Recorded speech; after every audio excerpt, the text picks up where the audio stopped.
मेरे प्रिय विद्यार्थियों, आप सबको मेरा नमस्कार। आप सभी विद्यार्थियों का गोस्वामी ऑनलाइन क्लास में हार्दिक स्वागत है। कैसे हैं बच्चों? अच्छे होंगे। उम्मीद करता हूं कि आप स्वस्थ और सुरक्षित होंगे। बच्चों, अभी हम लोग का विद्यालय पिछले एक वर्ष से वैश्विक महामारी कोरोना वायरस के कारण बंद है। बच्चों, हमें सतर्कता बरतनी है, हमें सुरक्षित रहना होगा। कोरोना वायरस से आप डरे नहीं, नकारात्मक सोच रखे नहीं, आप हमेशा मन में सकारात्मक सोच रखें तो आपको इससे घबराने की आवश्यकता नहीं है। बच्चों, आप मास्क का प्रयोग करें, हाथों को साबुन से धोते रहें, सोशल डिस्टेंसिंग, सामाजिक दूरी जो 2 गज की है उसका हम पालन करें, भीड़ भाड़ में न जाएं और जब भी हम घर में बाहर से कहीं आए तो हम अपने हाथों को साबुन से अच्छी तरह से धोएंगे और सैनिटाइजर से सैनिटाइज करेंगे। बच्चों, तो सुरक्षा और सतर्कता ही हमें कोरोना वायरस से बचाती है। आप हमेशा मन में अच्छी सोच रखें, अच्छी किताबें पढ़ें। तो उम्मीद है आप मेरी बातों को ध्यानपूर्वक अमल करेंगे और अपने को सुरक्षित रखेंगे, साथ ही साथ अपने घर परिवार और समाज को भी सुरक्षित रखेंगे। बच्चों, मैं आपके बीच में हिंदी व्याकरण को लेकर के आया हूं, जहां हम वाक्य का दूसरा भाग को आज जानेंगे। बच्चों, हमने पहला भाग में वाक्य के बारे में शुरुआत किया था कि वाक्य क्या है। तो वाक्य की परिभाषा जहां मैंने बताया, वाक्य की विशेषताएं को बतलाया और वाक्य के अंग को बतलाया। तो बच्चों, एक बार पुनः हम दोहराव कर लेते हैं। अगर आप मेरे पिछले वीडियो को नहीं देख पाए हैं तो मेरे YouTube channel Goswami sir online class में जाएं और वहां पर आप वीडियो को देख सकते हैं। तो बच्चों, आप मेरे YouTube channel Goswami sir online class को सब्सक्राइब करें और लाइक करें। तो आगे बच्चों, हम लोग जो पिछले वीडियो में वाक्य की शुरुआत किया था उसे संक्षिप्त रूप से मैं आपके बीच में दोहरा रहा हूं। तो ध्यान देंगे बच्चों, वाक्य क्या है? तो वह वाक्य 2 या 2 से अधिक शब्दों से बने सार्थक जिसका अर्थ हमें पूरी तरह समझ में आ जाए, उसे ही हम क्या कहते हैं? वाक्य। इसे हम दूसरे शब्दों में कह सकते हैं कि क्रमबद्ध सार्थक शब्द समूह जिसका कोई भाव या विचार स्पष्ट रूप से प्रकट हो और हमें समझ में आ जाए, उसे ही हम क्या कहते हैं? वाक्य कहते हैं। मैंने बच्चों आप लोगों को वाक्य की विशेषताओं को भी बतलाया था। तो वाक्य की क्या विशेषता है? तो सार्थक शब्द व्याकरण के नियमों से बंध करके वाक्य की रचना करते हैं। वाक्य हमारे भावों और विचारों को प्रकट करने में समर्थ होता है। कर्ता और क्रिया का वाक्य में होना आवश्यक है। वाक्य में कर्ता, कर्म और क्रिया का एक निश्चित कर्म होता है। कहने का अर्थ हुआ कि कर्ता, कर्म और क्रिया का एक निश्चित पंक्ति होती है, एक कर्म होता है। बच्चों, मैंने आप लोगों को वाक्य के अंग बतलाया था। वाक्य के अंग कितने हैं? 2 हैं। कौन कौन है? पहला उद्देश्य और दूसरा है विधेय। उद्देश्य किसे कहते हैं? तो वाक्य में जिसके विषय में कहा जाता है उसे हम उद्देश्य कहते हैं। वाक्य में जिसके विषय में कुछ कहा जाए उसे हम उद्देश्य कहते हैं। अर्थात उद्देश्य क्या होता है? प्रायः कर्ता होता है। कर्ता कौन है? जो कोई भी काम करता है, लिखता है, पढ़ता है, बोलता है। जैसे मैं बोल रहा हूं तो मैं कर्ता हुआ। तो कर्ता हमेशा वाक्य में उद्देश्य होता है। इसके बाद मैंने आप लोगों को विधेय बताया। विधेय में मैंने बतलाया था कि उद्देश्य के बारे में जो कुछ कहा जाए, उद्देश्य के बारे में जो कुछ कहा जाए उसे हम विधेय कहते हैं। तो ये मैंने आप लोगों को बतला दिया। आज हम लोग शुरू करेंगे वाक्य के भेद। तो वाक्य के कौन कौन से भेद हैं? तो सबसे पहले हम लोग आज देखेंगे रचना के आधार पर वाक्य के भेद। तो रचना के आधार पर वाक्य के कितने भेद होते हैं? 3 भेद होते हैं। आइए देखते हैं वो 3 भेद कौन कौन है। पहला है सरल या साधारण वाक्य, दूसरा संयुक्त वाक्य और तीसरा मिश्र वाक्य। पहला है सरल या साधारण वाक्य, दूसरा संयुक्त वाक्य और तीसरा मिश्र वाक्य। बच्चों याद रखेंगे वाक्य के रचना के आधार पर वाक्य के 3 भेद होते हैं। कौन कौन? सरल वाक्य, संयुक्त वाक्य और मिश्र वाक्य। आइए बच्चों अब हम बारी बारी से इन वाक्यों का परिभाषा को जानते हैं या जानने का, समझने का प्रयास करते हैं। तो सबसे पहले हम देखते हैं सरल वाक्य। तो जिस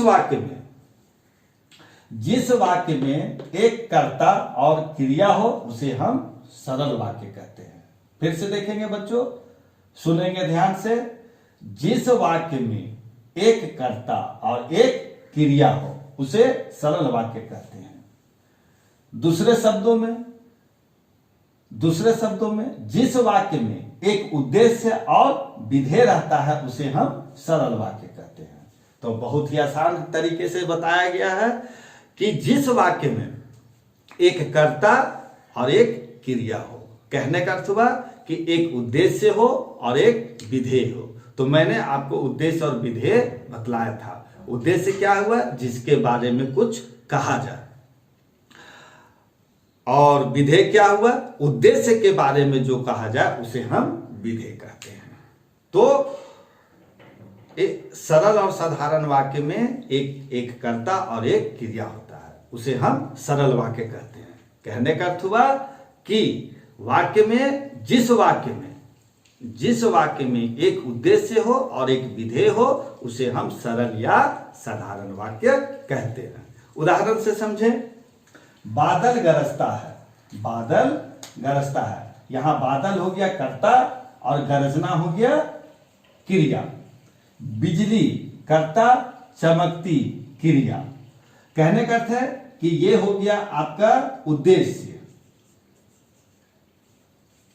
बादल हो गया उद्देश्य और विधेय हो गया गरजना।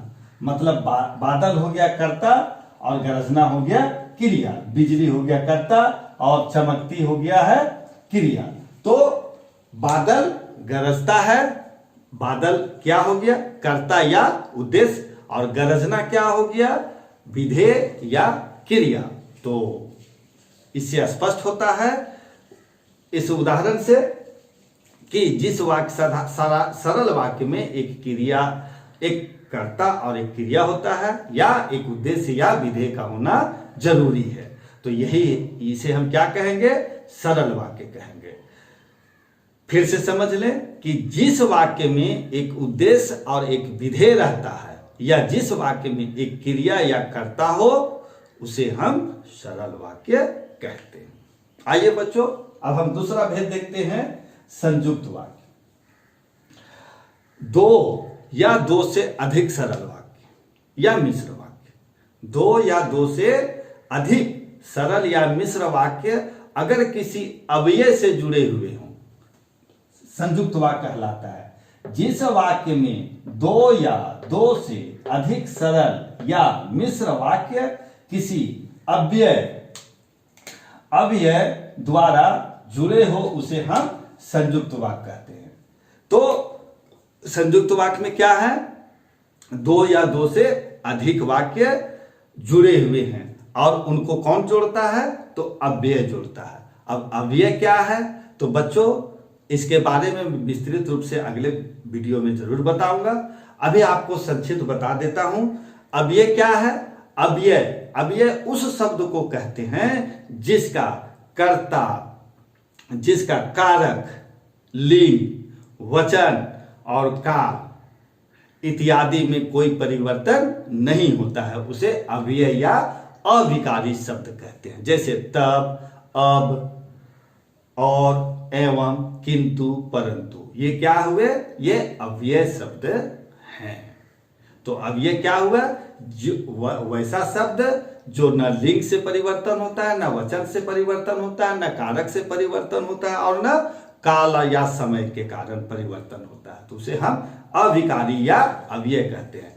तो सरल संयुक्त वाक्य क्या है? दो या दो से अधिक सरल वाक्यों से, दो या दो से अधिक सरल या मिश्र वाक्य किसी अव्यय द्वारा जुड़े हो, उसे हम क्या कहेंगे? संयुक्त वाक्य। जैसे वह धनी है किंतु बहुत घमंडी है। वह धनी है, ये एक अलग सरल वाक्य हुआ, और दूसरा है किंतु वह क्या हुआ? बहुत घमंडी है। तो इन दोनों को कौन जोड़ता है? एक अव्यय जोड़ता है, और ये अव्यय कौन शब्द क्या है? किंतु है। वह धनी है किंतु बहुत घमंडी है। दूसरा वाक्य देखें, एक सरल वाक्य है, हम गए और तुम आए, दोनों को जोड़ना, संयुक्त करना, मिलाना।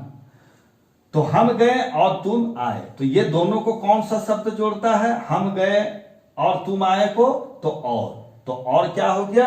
अव्यय हो गया। लता गाती है और राधा नाचती है। यहां दो अलग अलग सरल वाक्य है। पहला है लता गाती है और दूसरा राधा नाचती है। लेकिन अगर ये दोनों को अव्यय ये और जब मिला देता है, तो यह क्या बन जाता है? संयुक्त वाक्य बन जाता है। लता गाती है और राधा नाचती है। तो यहां पर किंतु और ये क्या हो गया? अव्यय हो गए। तो संयुक्त वाक्य कैसे बना? दो या दो से अधिक सरल वाक्यों को जब अव्यय जोड़ता है, किसी अव्यय द्वारा जुड़े रहते हैं, मतलब दो, एक अलग सरल वाक्य, एक दूसरा सरल वाक्य, दोनों को अव्यय शब्द क्या करता है? जोड़ता है। तो कहने का अर्थ हुआ कि जिस वाक्य में दो या दो से अधिक सरल या मिश्र वाक्य किसी अव्यय द्वारा जुड़े हुए हो, तो उसे हम क्या कहते हैं? संयुक्त वाक्य कहते हैं। तो ये था बच्चों संयुक्त वाक्य। अब आइए हम लोग देखते हैं मिश्र वाक्य।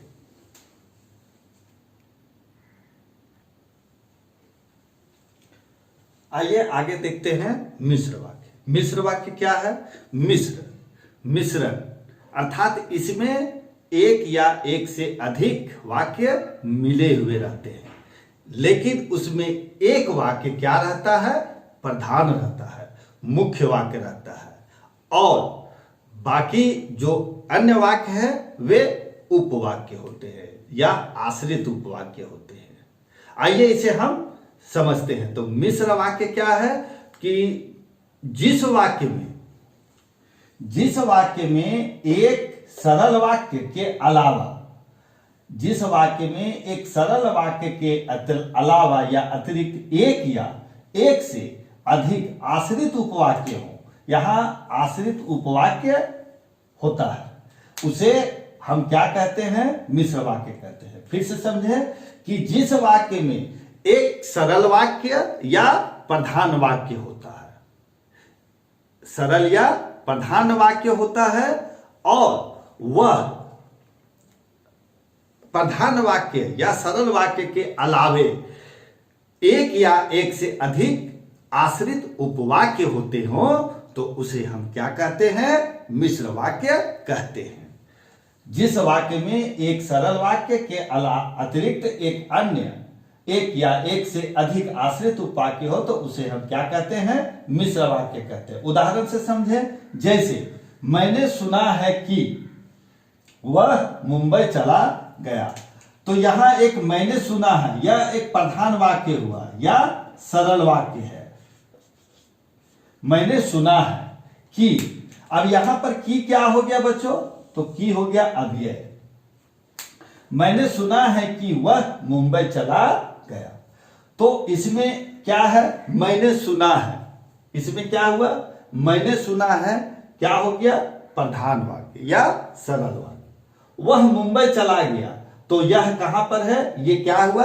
आश्रित उपवाक्य। अब प्रधान वाक्य या सरल वाक्य और आश्रित वाक्य को मिला देने पर क्या बनता है? मिश्र वाक्य बनता है। तो बच्चों यह था मिश्र वाक्य। फिर से समझे कि जिस वाक्य में एक सरल वाक्य के अलावा या सरल वाक्य के अलावा एक या एक से अधिक आश्रित उपवाक्य हो तो उसे हम क्या कहते हैं? मिश्र वाक्य कहते हैं। जैसे मैंने सुना है कि वह मुंबई चला गया है, तो मैंने सुना है, ये क्या हो गया? प्रधान वाक्य। और वह मुंबई चला गया क्या हो गया? आश्रित उपवाक्य। तो दोनों मिला दे, दोनों मिला तो ये क्या बन गया? मिश्रित वाक्य। इसी तरह से आप भी वाक्य बना सकते हैं और उदाहरण लिख सकते हैं। जैसे मैंने सुना है कि राम पढ़ने में कमजोर है। तो ये हो गया मैंने सुना है कि, ये क्या हो गया? ये सरल हो गया, प्रधान वाक्य हो गया। और आश्रित उपवाक्य क्या हो गया? जो कि राम पढ़ने में बहुत कमजोर है। अब दोनों मिला के क्या बन गया? मिश्र वाक्य। बच्चों इसमें एक उपवाक्य शब्द आया। आइए अब हम आपको उपवाक्य की परिभाषा को बतलाते हैं।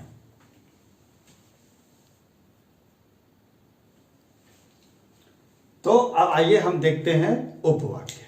अभी मैंने आप लोगों को वाक्य का भेद बतलाया रचना की दृष्टि से। 3 भेद बतलाया, सरल वाक्य, संयुक्त वाक्य और मिश्र वाक्य। और मिश्र वाक्य जब हम पढ़ रहे थे तो वहां एक शब्द आया था उपवाक्य, आश्रित उपवाक्य। तो आश्रित उपवाक्य क्या है? तो आइए हम पहले उपवाक्य को समझते हैं कि उपवाक्य क्या है। तो उपवाक्य जैसे हम कोई भी वाक्य बोलते हैं, वाक्य की परिभाषा से आप समझ गए हैं कि 2 या 2 से अधिक सार्थक शब्दों का समूह है। तो जब हम कभी अपने बात को, अपनी विचार को या अपने भाव को प्रकट करना है तो स्पष्ट करने के लिए विचार को, भाव को, अपने बोली को, अपने कथन को प्रकट करने के लिए छोटे छोटे वाक्य भी लिखे जाते हैं या लिखना पड़ता है हमें। मतलब अपने अगर बातों को स्पष्ट रूप से रखना है, अपने विचारों को स्पष्ट रूप से रखना है तो हम क्या करते हैं? कुछ छोटे छोटे वाक्य भी साथ में लिखते हैं। तो यही क्या बन जाता है? यही छोटे छोटे जो वाक्य लिखते हैं वो क्या होता है? उपवाक्य। परिभाषा देखें, कभी कभी कथन को स्पष्ट करने के लिए एक वाक्य में कई छोटे छोटे वाक्य लिखे जाते हैं। इन छोटे छोटे वाक्यों को ही क्या कहा जाता है? उपवाक्य कहा जाता है या कहते हैं। कहने का मतलब जैसा मैंने बतलाया कि अपने विचारों, अपने भावों को प्रकट करना हो, स्पष्ट करना हो तो कुछ छोटे छोटे वाक्य लिखते हैं। और यही जो छोटे छोटे जो वाक्य है इसी को हम कहते हैं उपवाक्य। तो याद रखेंगे बच्चों, कभी कभी अपने कथन को स्पष्ट करने के लिए एक वाक्य में कई छोटे छोटे वाक्य लिखे जाते हैं या लिखते हैं। तो इन छोटे छोटे वाक्यों को हम उपवाक्य कहते हैं। उपवाक्य क्या है? उपवाक्य वाक्य का वह अंग है जिसमें एक कर्ता और एक क्रिया हो। जैसे राम ने कहा कि ट्रेन चली गई, तो राम ने कहा कि ट्रेन चली गई। यहां 2 उपवाक्य है। पहला है राम ने कहा और दूसरा हो गया ट्रेन चली गई। राम ने कहा, तो राम अगर अपनी बात को अगर स्पष्ट कर रहा है, अपने कथन को स्पष्ट कर रहा है कि वह क्या कहना चाह रहा है, वह क्या प्रकट करना चाह रहा है, तो वह बतलाना चाह रहा है कि ट्रेन छूट गई या चली गई। तो राम ने कहा कि ट्रेन चली गई। तो इससे आप अपने बच्चों आप भी ऐसे उदाहरण लिख सकते हैं। अब बच्चों उपवाक्य के भी 2 भेद होते हैं। उपवाक्य के 2 भेद हैं। पहला है प्रधान उपवाक्य और दूसरा है आश्रित उपवाक्य। याद रखेंगे बच्चों, उपवाक्य के कितने भेद हैं? 2। कौन कौन? प्रधान उपवाक्य और आश्रित उपवाक्य। तो बच्चों आज हम यहीं तक, अगले दिन हम आपको उपवाक्य के दोनों भेद, प्रधान उपवाक्य और आश्रित उपवाक्य के भेद के बारे में बतलाऊंगा। आज हम लोग यहीं तक। तो बच्चों आज हमने वाक्य के भेद को जाना, जिसमें रचना की दृष्टि से वाक्य के 3 भेद पढ़े, सरल वाक्य, संयुक्त वाक्य और मिश्र वाक्य। इसके बाद हम लोगों ने आज उपवाक्य के बारे में भी जाना। और उपवाक्य के कितने भेद हैं? 2 भेद, प्रधान उपवाक्य और आश्रित उपवाक्य। तो ये था बच्चों वाक्य के भेद और उपवाक्य। अब हम अगले दिन फिर मिलते हैं उपवाक्य के भेद के लेकर के और वाक्य के अर्थ की दृष्टि से वाक्य के कितने भेद होते हैं, इन सब को हम आपके बीच अगले वीडियो में आएंगे, जहां हम इन सब बातों को जानेंगे और समझेंगे। तो बच्चों आज यहीं तक। उम्मीद करता हूं कि आज आपको अच्छा लगा और आप वाक्य के भेद के बारे में अच्छी तरह समझ गए। तो बच्चों अपना ध्यान रखेंगे, अपना ख्याल रखेंगे, मास्क का प्रयोग करेंगे, सामाजिक दूरी का पालन करेंगे, भीड़ भाड़ में ना जाएं, घर में रहें, सतर्क रहें, सुरक्षित रहें। आप सुरक्षित रहेंगे, आपके परिवार सुरक्षित रहेगा और आपका परिवार सुरक्षित रहेगा तो वह समाज सुरक्षित रहेगा, समाज सुरक्षित रहेगा तो हमारा देश सुरक्षित रहेगा। तो बच्चों हमें सकारात्मक सोच रखनी है, कभी भी नकारात्मक सोच न रखें, अफवाहों पर ध्यान न दें। तो बच्चों आप सबका बहुत बहुत आभार, बहुत बहुत धन्यवाद।